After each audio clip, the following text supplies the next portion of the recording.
What's going on, everybody? Vince Goodrum here. It is Friday evening, and I'm about to have myself a nice cigar and a little bit of Riesling.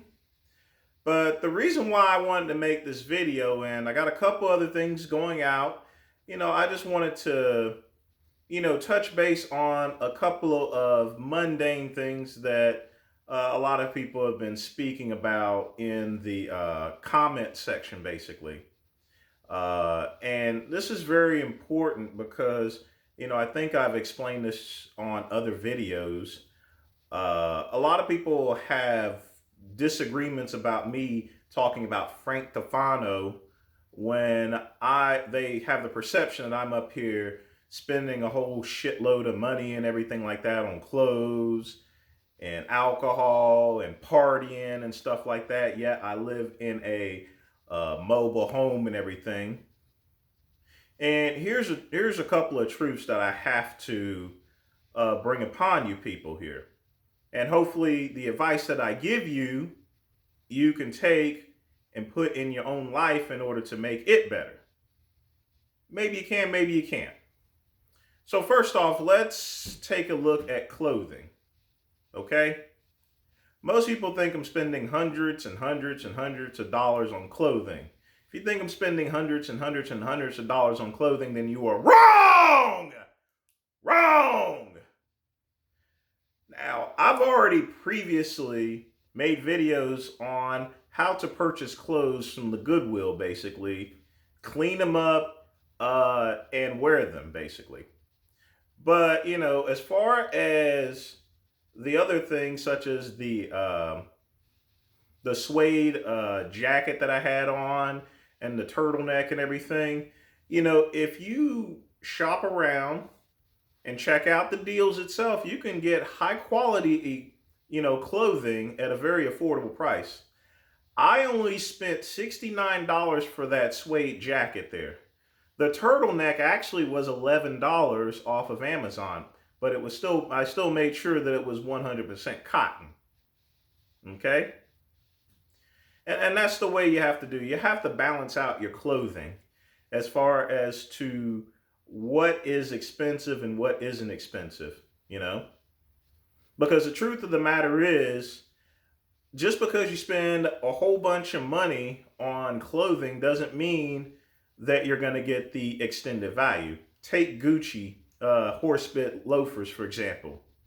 They cost $660 for those, but you're not going to get as much value out of them as a pair of Allen Edmonds horsebit loafers, which runs about $300. You'll get a much better value. You'll get a more durable shoe, but for $115, you can get a pair of Sebago horsebit loafers there as well, all leather. They are made in Mexico, but they present the same thing. All three of the shoes, you have three different prices. $600 for Gucci, then you have your $300, $200 range for Allen Edmonds. You have your $100 or actually sometimes the Sebagos have gone up to $175. All three shoes, different price ranges, but they're all made of the same material, which is leather. So don't shop for what the name brand is. Basically shop for the material. Which leads me to the, next thing itself there.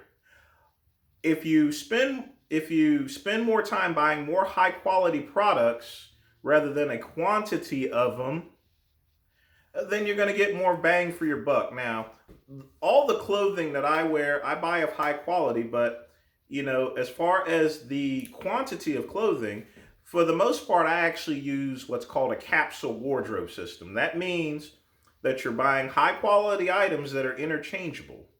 Basically, all my shirts and polos, I can interchange with jackets. I can interchange them with shorts. I can interchange them with jeans. I can interchange them with khakis and vice versa. All of my clothes are interchangeable. I can wear anything with anything and have those different combinations. You can make a capsule wardrobe system out of just maybe 3 pairs of pants, 2 pairs of shirts, and maybe a jacket or two, and a couple, a pair of sneakers and some dress shoes. That's the minimalist capsule wardrobe system. But then you would have 70 different combinations that you can go off of as far as dress is concerned. So rather than spending a high amount of money on clothing, get higher quality clothing and minimize your collection there. That saves on your laundry bill as well, by the way. Just keeping it real and telling it like it is, basically. A lot of times, the average person, that buys clothing, the most they'll actually wear it is maybe 5 or 6 times. That means that you are literally losing the value of money. So, I mean, if you're spending $30 for a shirt and you only wear it 7 times, then you're not getting back a return investment. Clothing is basically for the protection from the elements, essentially. Clothing is permanent. So if you buy high quality clothes with quality materials and you take good care of them, then you're not spending so much money, basically. You're able to put that into savings. That's number one.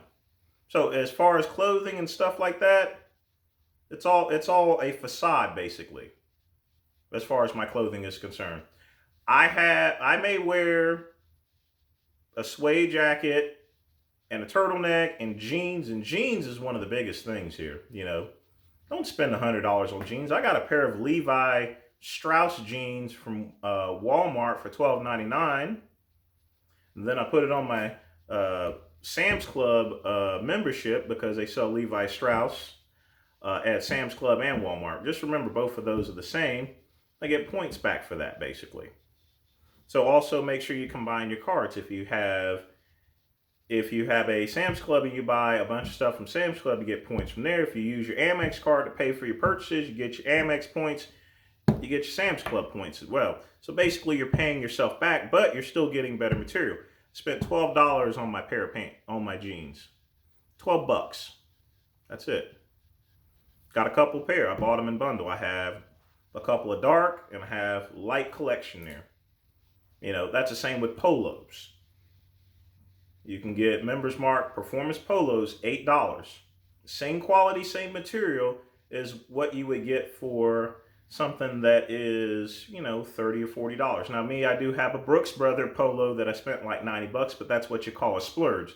Sometimes if you like something and how it looks, then go ahead and get it there, Just make sure that you are, balancing your books there each month. That's one thing Frank Tofano and some of the other kids have yet to learn. So, without clothes here, we've already talked about that. Let's talk about the Humble Abode. Now, I can easily afford a home at around $200,000 to $300,000. I can do that. But I am just one person. I am divorced.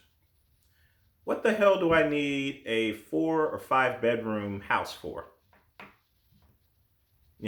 Most of it would be cobwebs, essentially. But yet, all I did was purchase this home, $50,000. It's about 1,000 square feet, 995. But I have made the best of the space here. How much more space do you actually need? I have it in a very nice neighborhood, nice and quiet. I can keep my doors unlocked. All the neighbors look out for each other and stuff. I don't live in some sort of trailer park. I live in a suburban neighborhood. They actually have that for homes such as this here. Just saying. But $50,000, people. $50,000, $300,000. It's the same purpose. I eat and I sleep here, and I go to my home office and work, and I have a little miniature home gym setup that you guys have seen. I have my membership at Sports Club back again. Was working out at Planet Fitness, but got back my old membership there, now that COVID's all passing away and stuff, so I can get back in the hot tub and have the sauna and everything like that. I don't need it at my house because I can just drive there. And after I finish exercising, working out, getting in the sauna, I can go play some squash with some friends and everything like that and have that lifestyle. So the benefit of actually buying a house of this type is it suits my needs and it allows me to enjoy other things. I put most of that money to my retirement because guess what? I turned 44 in a couple of weeks. In 10 days actually. I'm 44 years old. 44 Magnum, bang bang. So I'm getting older. When you get to be my age, or even years earlier, even at your 30s, you should start thinking about your retirement.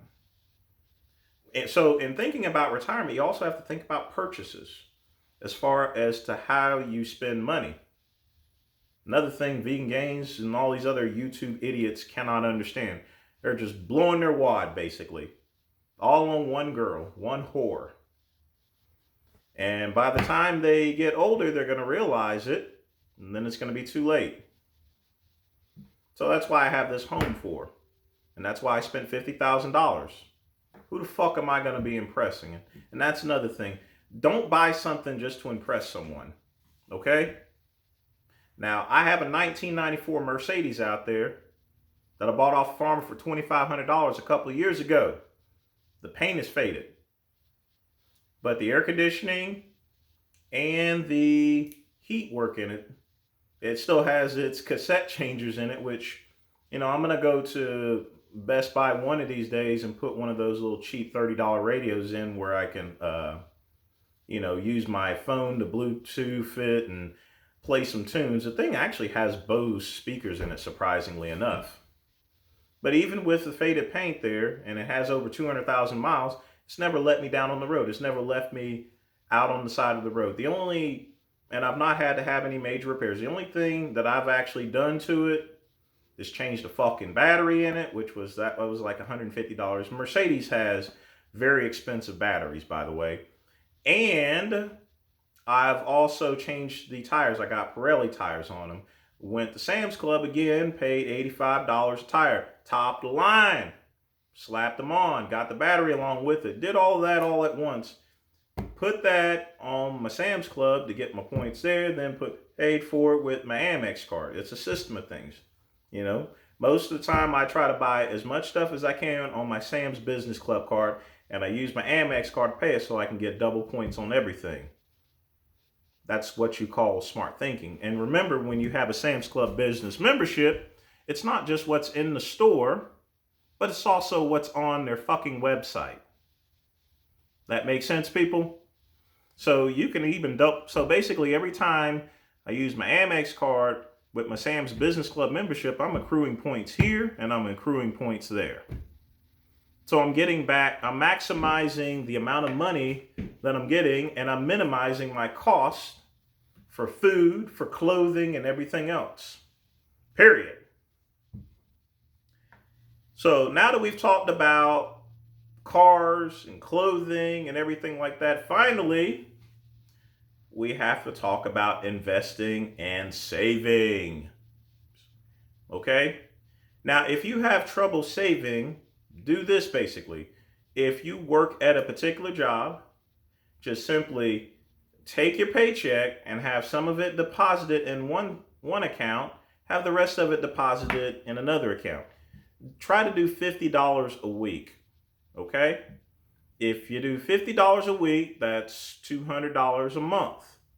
You don't hardly notice the money itself unless, you work a pretty poor job. If you do, break it to 25 basically. So if you did $50 a week over the course of 12 months, you would have $2,400 in savings. And every person should at least have $1,000 in emergency money. It's that simple. If you can't afford that, then just do $25 a week. Just $25. And believe me, you won't notice it. That's what I used to do when I had a job that paid only $11. I simply took out a smidgen. At that time, it was just $20 a week. Very easy to do. That's $40 per paycheck. If I can do it, so can you. So the reason why I am making this video is because I want to teach you guys that I don't just talk about it, I fucking do it. And you can do it as well.